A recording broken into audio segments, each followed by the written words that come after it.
ഇപ്പോൾ ഒരു BSc nurse വരികയാണെങ്കിൽ നമുക്ക് അവരുടെ പ്രൊസീജിയർ നോക്കുമ്പോൾ ഫസ്റ്റ് NCLEX എന്ന് പറയുന്ന ഒരു തിയറി എക്സാം ഉണ്ട്. അത് അറ്റൻഡ് ചെയ്യണം. നാട്ടിൽ നിന്ന് തന്നെ നമുക്കത് അറ്റൻഡ് ചെയ്യാൻ പറ്റും. ചെന്നൈ, ബാംഗ്ലൂർ, ഹൈദരാബാദ് അങ്ങനെ കുറേ സെൻറ്റേഴ്സ് ഇന്ത്യയിലുണ്ട്. വൺസ് അത് ക്ലിയർ ചെയ്തതിന് ശേഷം OSCE പ്രാക്ടിക്കൽ എക്സാം ഉണ്ട്. അത് ഓസ്ട്രേലിയയിൽ തന്നെ പോയിട്ട് അറ്റൻഡ് ചെയ്യേണ്ട എക്സാം ആണ്. പ്രാക്ടിക്കലാണ്. 10 സ്റ്റേഷൻസ് ഉണ്ടാവും. ഈ 10 സ്റ്റേഷനിൽ 7 എണ്ണം അവർ പാസ്സാണ്. അങ്ങനെ OSCE ക്ലിയർ ചെയ്തു. ദെൻ ഫൈനൽ പേപ്പർ വർക്ക് ചെയ്യുന്ന സമയത്ത് നമുക്ക് ലാംഗ്വേജ് റിക്വയർമെന്റ് വേണം.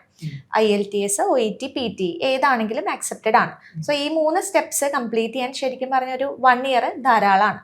ബട്ട് ചില നഴ്സസിന് ഫസ്റ്റ് എക്സാം അറ്റൻഡ് ചെയ്യാനായിട്ട് ചിലപ്പോൾ കുറച്ച് ടൈം വേണ്ടി വരും.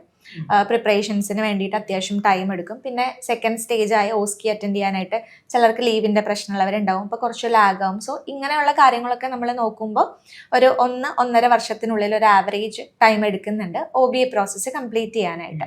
അതിനുശേഷം നമ്മൾ റെക്കമെൻഡ് ചെയ്യുന്നത് PR കൂടി ചെയ്യാനായിട്ടാണ്. കാരണം ഒരു നഴ്സ് ഓസ്ട്രേലിയക്ക് പോകണം എന്ന് ആഗ്രഹിക്കുന്നത് അവിടെ PR കിട്ടി സെറ്റിൽ ആവാൻ വേണ്ടിയിട്ടാണല്ലോ.